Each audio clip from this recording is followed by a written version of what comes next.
В акватории Якутского речного порта произошла утечка нефтепродуктов общим объемом в 300 литров. Учения с таким сценарием прошли сегодня в столице республики. За действиями сотрудников Республиканской службы спасения следил наш корреспондент Афанасий Николаев. По легенде учений, с катера «Ярославец» идет утечка нефтепродуктов. Спасатели разворачивают оборудование для сбора нефти. Тем временем водолазы исследуют судно и устраняют течь с помощью заводки пластыря. Там размером 30 на 15 справа борта катера «Ярославец». Чтобы остановить утечку, временно закрепили пластырь.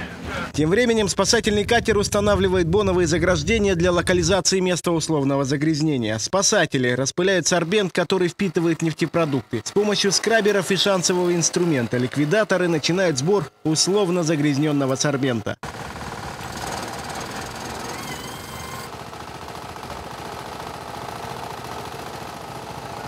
Вся операция занимает буквально полчаса. В ней приняли участие 20 сотрудников Республиканской службы спасения и 3 единицы техники. Руководство высоко оценило действия ликвидаторов.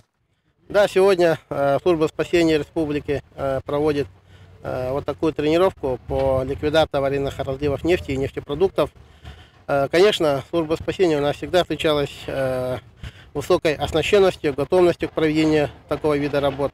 Ведь требования законодательства Российской Федерации – это оперативное проведение таких специфичных работ. Как отмечают сами спасатели, такие учения необходимы, ведь реальные вызовы на разлив нефтепродуктов поступают регулярно. Бывает обязательно в сезон 2-3 выезда, устранение утечек, ликвидация аварийно-нужных нефтепродуктов.